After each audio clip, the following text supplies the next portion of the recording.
Okay, so right now, what you're seeing in Guyana is Sports Day, and Sports Day is when they have the children participate in sports.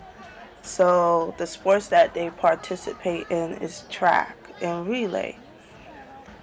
So I'm gonna go ahead and tell you what it was great about living in Guyana and what is that I didn't like. Okay, what I like about living in Guyana is it's easy to get access to fruits and vegetables.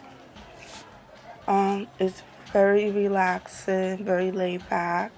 It's not so stressful like living in the US. Obviously, because Guyana is near the equator, you're gonna get plenty of sunlight where people of melanin needs, because I'm very dark skinned. It's important that I get my sunlight and my vitamin D, so I don't feel as tired like I do when I'm in the States. In the States, I'm very tired, and I think it's because I'm not getting enough sunlight. Um, the food is very good, and the pastries, the cuisines is very delicious, very good. What is great about living in Guyana, once you have a house and it's already paid for, you could live off wages or salary in Guyana. They pay you once a month mostly. Some areas they may pay you twice a month. But the main goal when you live in Guyana is to have a house and fully furniture. And you can live a nice, comfortable life there.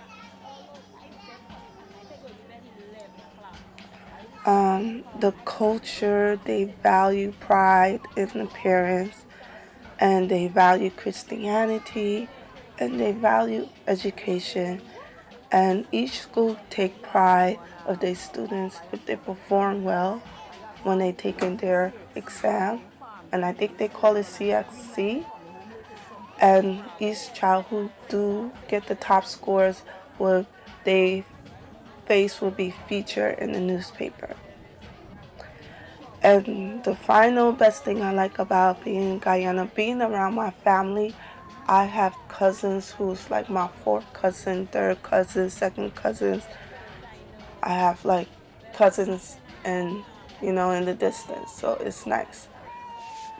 Okay, so what I don't like about being in Guyana, too much mosquitoes. Yeah, I can't take the mosquitoes. It's just too much.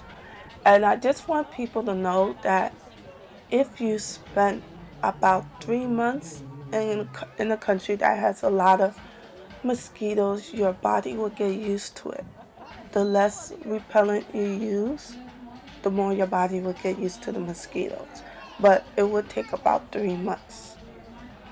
Okay, another thing I don't like is because I lived in the country, it took like 45 minutes to an hour for my kids to get to school, and I had to depend on a taxi driver to drop them and pick them up. And I had to pay like $300 a month US for the taxi, and their school fee was about 800 US a month. So it's almost the same as me sending all three of them to private school in the US. I mean, it would be 1,500 US a month, but I save about $400 if I send all three of them to private school. And if I don't use a taxi to drop them, then it will be like 800 a month to send all three kids to private school. Okay, and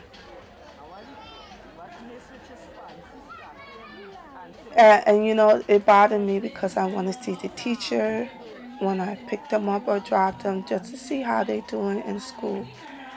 And I forgot to add they have like tutoring and they call them lessons, so it's not so expensive like in the US to pay somebody to tutor your kids. It's very affordable.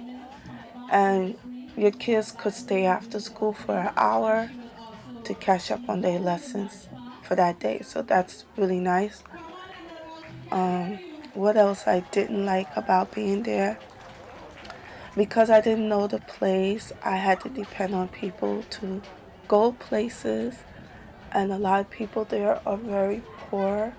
The poverty is so bad, and it's not all the times I have money to pay people to take me somewhere or to go somewhere, or they expect me to pay for everything. So it was just sometimes annoying and irritated. That's one thing I really hated.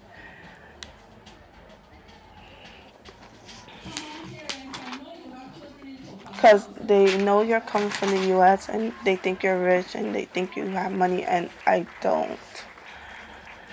People in Guyana like to talk a lot, they like to gossip, and even though I'm not from there, my name got into gossip and stories to people that I don't know.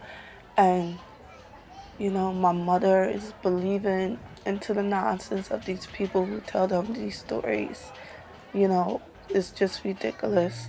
And it's not like I live there and know people like that. People, my mom just believe in the stupid gossip. So people gossip a lot down there.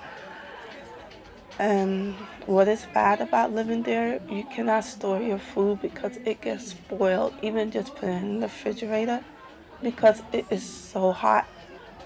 Like if you have a cup and you put ice in it, it just melt in a matter of seconds. It's really that hot.